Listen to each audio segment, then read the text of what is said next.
Hey, deserving listeners, it's time to continue watching 90 Day Fiancé. My name is Dr. Kirk Honda. I'm a therapist and a professor, and let's see if anything of interest comes out of my face as I watch the show. Calm down enough for the borders to open up so I could go to Belize to see my 27-year-old fiancé, Ryan. He and I have not been getting along at all. We've been fighting. We don't trust each other. Yeah, we definitely saw that in a previous episode. They had a very concerning fight that seemed to have a lot of contempt in it and a lot of hostility, which doesn't bode well for their relationship. There's nothing wrong, and it's very common for couples to have conflict. But during that conflict, we look for certain signs. One of the things we look for is stonewalling, where one person just turns away completely and won't allow the conversation to continue. That usually doesn't bode well. Research shows that doesn't bode well for a relationship longevity. Another is contempt, and we saw a lot of contempt between the two of them. They seemed in the moment to absolutely hate each other. Now, again, when we're upset, we get angry, we get hostile. That's normal, but the level of contempt and the level of hostility that they were blasting at each other was really quite severe. So she's planning on going to Belize, and so maybe in person they can repair the relationship. Yeah, exactly, baby bird. We're just gonna have to see how this all goes. If we can just let all of our differences that we have been fighting about, I am just hoping that we can let this go for this trip. So it's always interesting when I hear people talking on the show along those lines. They'll be saying, hopefully we can put it behind us. And the thing that they never say is, here is my plan, or here's what I learned from the past conflict. They never say that. And then their behavior indicates that they weren't thinking along those lines. It seems like a lot of people, if I were to take a guess as to what was happening internally, is that they're heading into a relationship and they're really trying to get their attachment needs met. They're really trying to get companionship and friendship and love and attention and warmth and empathy and all those things that we're all looking for. And they bump up against things that really hurt their feelings, and then they get angry, and then they get hostile, and then they blast the other person, which hurts or makes the other person afraid, and that person gets hurt or afraid, and then they get angry, and then they get hostile, and they blast back. And in the middle of it all, they don't understand why it's happening. They probably feel like it's all the other person's fault and that they are in the right. Both people feel that way. But they feel like, well, I really like this person and I think that I might be able to move past, hopefully we'll be able to move past it. Hopefully we don't fight like that anymore. The hope is there, which is great. And they're thinking, well, maybe if I just don't say certain things, then we won't have the conflict. But as we see in the show, that never happens. Whenever there's conflict, unless there's something major that the two of them do to repair the relationship and create a new system, a new routine between the two of them, the conflict always gets worse. And that's my experience clinically as well. It's sort of like if you have a tsunami that comes on shore and it wipes out a city, and you say, oh, well, hopefully that never happens again. And then another few years later, another tsunami happens and wipes out the city. And you're like, oh, okay, well, hopefully that never happens again. And then another tsunami. What do we need to do here? Well, we need to build levees. We need to build seawalls. We need to have better evacuation. We need to have better systems for detecting earthquakes. We need to have a system of keeping the water at bay, at measurement, at detecting. That's science, that's proactivity. The problem, though, is that for a lot of people in relationships, they don't know that there are things that they can do. In essence, they're seeing the tsunami happening and they're looking around for a solution and they don't have one, so the only option they have is to say, I hope it doesn't happen again. If you're a city, just to use this analogy further, and you're experiencing tsunamis every now and then, you don't just look around to the townspeople and say, what do we do?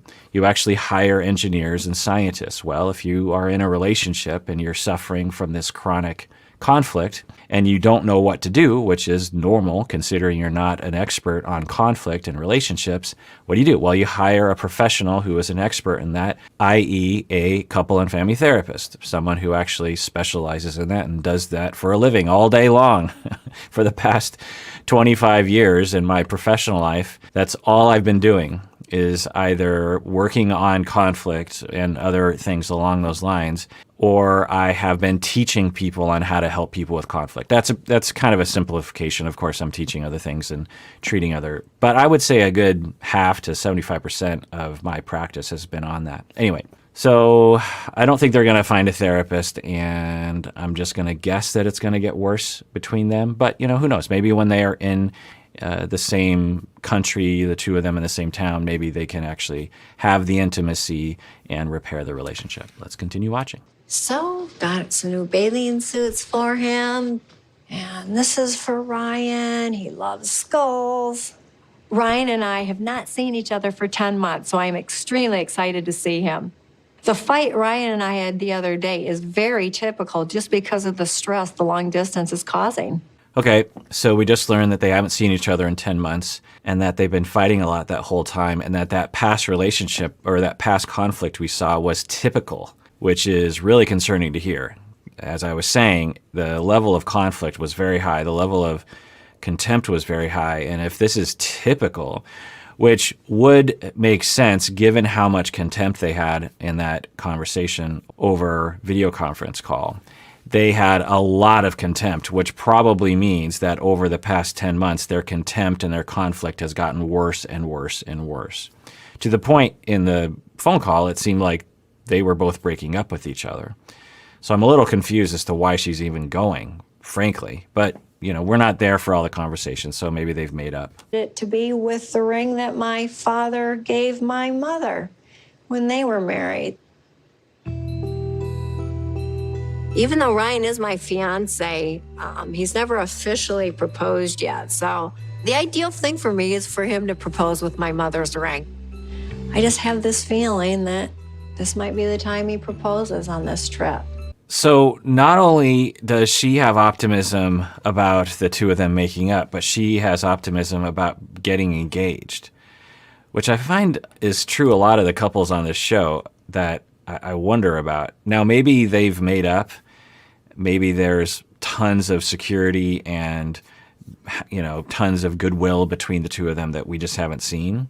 But given what we saw, if I were her friend, I would say, why don't you just go down there and see if you're compatible with each other? Let's not worry about getting engaged, because that seems to be rushing things a little bit.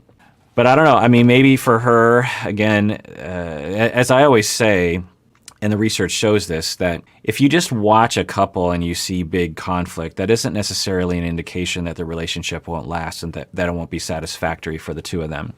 For some couples, they fight a lot, but they also have a lot of love and a lot of warmth. And so from the outside, it might look like a dysfunctional couple, but actually on the inside, it's very functional. They have a ton of warmth, just lots of intimacy and goodwill. And then they have very, flash in the pan conflicts that get real ugly sometimes. And in the end, they feel satisfied in the relationship because there's a lot more good than there is the bad. You take another couple who fights once every 10 years, but their intimacy is very low. And they might actually not last because there's not enough warmth and love and intimacy. And the one fight every 10 years is enough to actually break them up.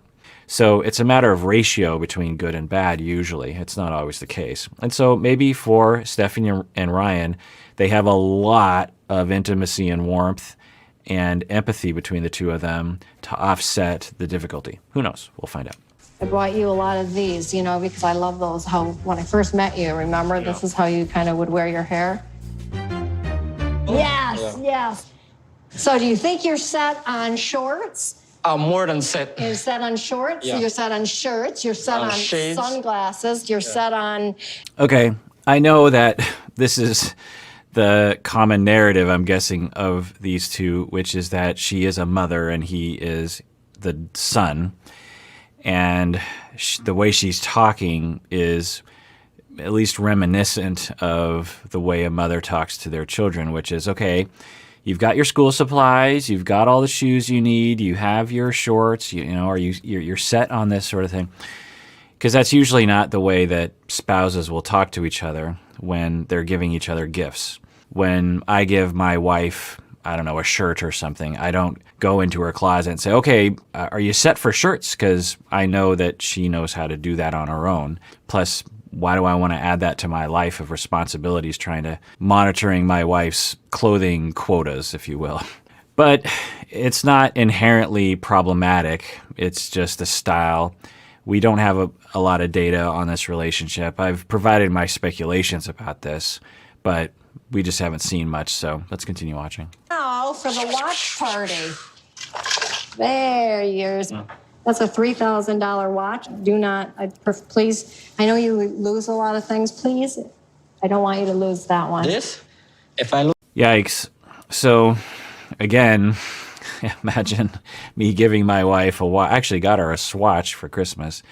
Imagine me getting her a swatch and saying, like, okay, so I know you lose things the way that a parent talks to a child. Again, he seems to be okay with it. He's not going, hey, back off or anything, so maybe they can work this out. There's a lot of styles of relationships.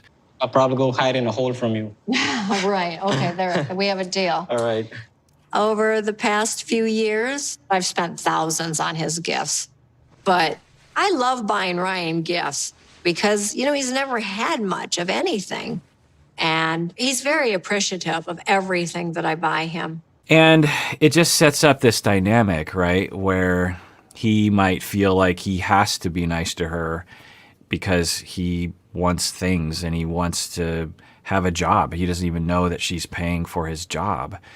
So that sets up a power dynamic that doesn't bode well, particularly when you have a relationship that has a lot of conflict. Is he shutting himself down just to please her because he is getting things from her? The speculation that I've added to the list, of course, I don't have really any data on this, is that she believes that in order to have a relationship, she has to have some level of control.